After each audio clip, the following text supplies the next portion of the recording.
My lord, this fight did not go according to plan.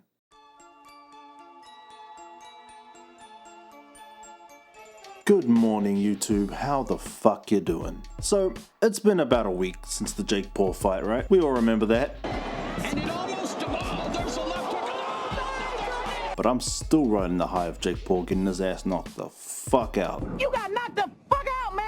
Thank you, Lord, I know you exist now, thank you. But that historic night also held another moment of historic significance. And that's the fact that Andrew Tate announced to the entire world that he is a complete and utter fraud. Chase there, and Chase tied him up. Chase trying to tie up, pushing back into the clinch.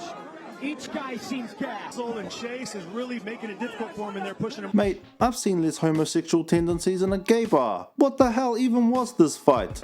And still, This fight is extremely embarrassing for Mr. Tate and company. I'm not gonna sugarcoat anything. This fight was absolutely terrible. For someone with a previous background in combat sports, I expected a lot more than that. This goofy ass, multiple world champion was made to look like an amateur by an amateur in Chase Demoor. I didn't know who Chase was before this fight, and I don't even care to know who he is now. However, I looked at his past fights after this debacle of a fight, and it appears that Chase is still very amateurish, which is completely fine. But for someone like Tate, who has experience in this kind of thing, he should not have looked as bad as he did. But the fact is, he did look bad. He looked extremely bad. This ain't good for Top G's reputation, I'll tell you that much. How can Tate even call himself the Top G if he can't even beat someone who absolutely sucks. I'll tell you guys something though, Hustlers University is an aptly named program, because he hustled the fuck out of all his followers out of their hard-earned cash. You are the only person who can make this work, and you're also the only person who can fuck this up. So I can see people defending Tate in the comments, saying things like, well, he's no longer in his prime, he's like 39, he had a long ass fuck layoff, like 5-10 years, Chase had a better Bugatti than he did, different color, all sorts of reasons, you know? But none of that matters when you're trying to bank checks that his ass just can't cash. And none of that is of any import when your whole identity is of being a real man and being tough as fuck, and that only losers lose. He sure showed us. Andrew Tate has now forfeited his right to call himself an alpha male. That bald-headed, cigar-smoking, Bugatti-having Saitama wannabe. Bro, no one cares if you're almost 40 years old. Anderson Silva just knocked Tyron Woodley's ass out and he's almost 50. So don't give us that excuse, bro. It was your job to put him down and you couldn't do it. The only thing put down on this night was your reputation.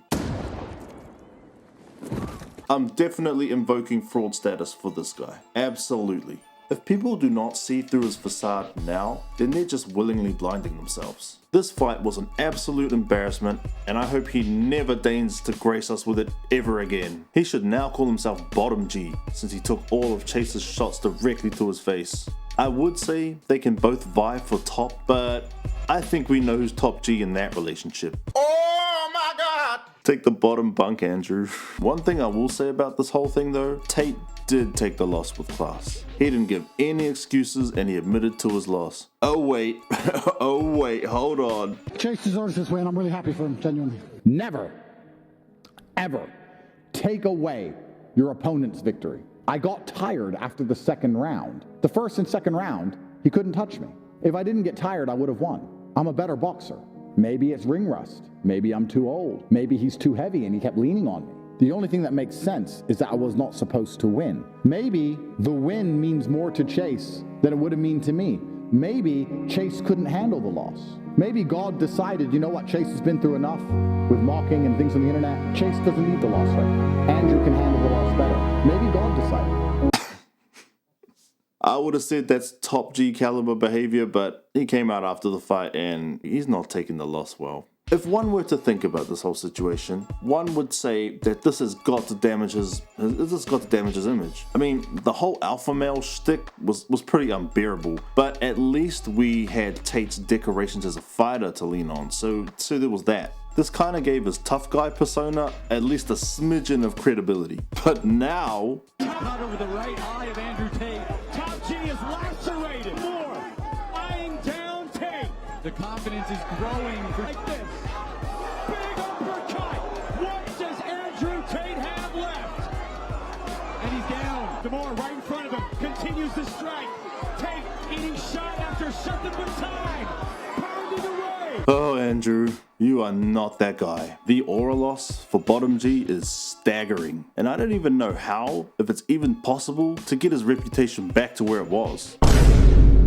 Tate will always forever have his dick riders. But this fight would have opened even more eyes than the Bop House opens their legs. But what do you guys think about his performance? What do you guys think about this as a whole? Are you an Andrew Tate hater who just popped the champagne as soon as he lost?